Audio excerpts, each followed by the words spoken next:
देखिए, आपने कई बार सुना होगा कि पुलिस आई और पत्ता खेलते हुए जुआरी जो थे उनको उठा के ले गई। क्रिकेट के अंदर पैसा लगाने वाले, सट्टा खेलने वाले लोगों का आपको पता ही है कि पुलिस आती है और पकड़ के जेल में डाल देती है। चार लोग पत्ते खेल रहे होते हैं तो पुलिस उनको उठा के ले जाती है, लेकिन अगर उसी की जगह पे वो लोग लूडो खेल रहे हों तो क्या उनको पुलिस पकड़ेगी या फिर नहीं पकड़ेगी। ऑनलाइन जुआ खेलना इलीगल है इंडिया में, वहीं दूसरी तरफ ऑनलाइन कुछ लोग बड़े आराम से टीम बना के पैसे लगा लेते हैं। कहीं भी आपको एक चीज इलीगल दिखेगी, फिर दूसरी जगह पर उसी से मिलता जुलता जो कॉन्सेप्ट है वो लीगल बन के चल रहा होगा। तो इन सारी चीजों के पीछे रियल रीजन क्या है, एक्चुअल में जुए को लेकर इंडिया के अंदर लॉ क्या बोलते हैं, क्या अलाउड है और क्या नहीं अलाउड है, आज इस एक वीडियो में आपको सारी चीजें समझ में आ जाएंगी।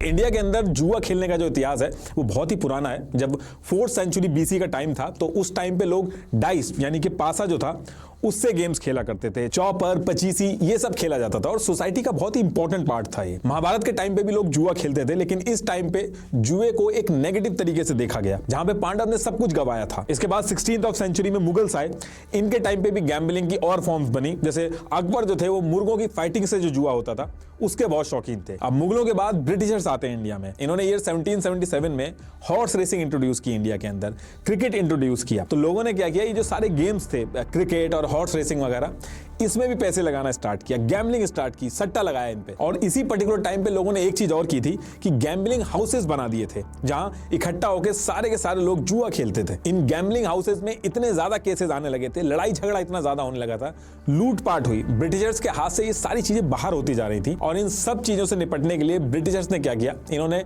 25 जनवरी 1867 को एक कानून पास किया जिसका नाम था द पब्लिक गैम्बलिंग एक्ट 1867। और ये जो एक्ट है इस पर्टिकुलर ईयर में आया था, यही आगे चल के इन सारी चीजों की जड़ बनता है।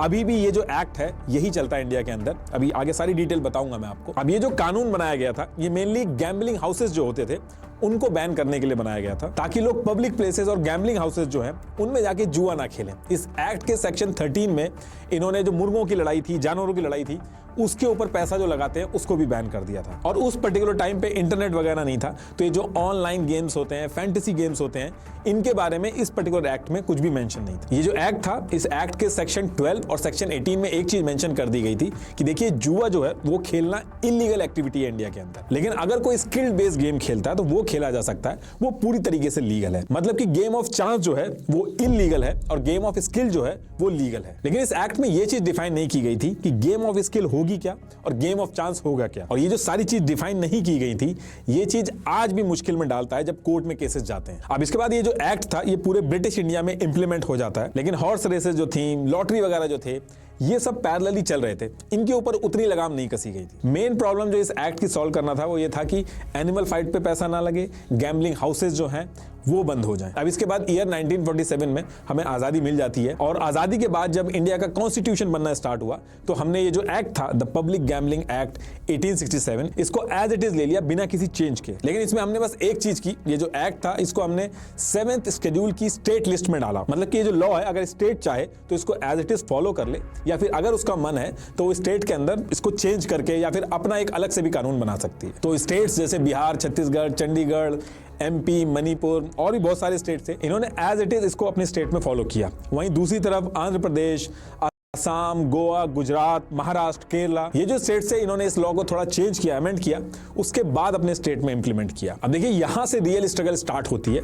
डे बाय डे चीजें मॉडर्न हुई, लेकिन लॉ जो था वही पुराना था, इसलिए लॉ होने के बाद भी प्रॉब्लम सॉल्व नहीं हुई थी। और उस टाइम पे केस बाय केस, जैसे केस आता था वो कोर्ट में जाता था, उसके बेसिस पे सोल्यूशन ढूंढा जाता था। देखिए इसमें एक चीज और बता देता हूं कि कुछ ऑनलाइन गैम्बलिंग एप्स भी होती हैं, ये इस तरह बनाई गई होती हैं कि आपको एडिक्शन होना तय है और पैसे का नुकसान अलग से। लेकिन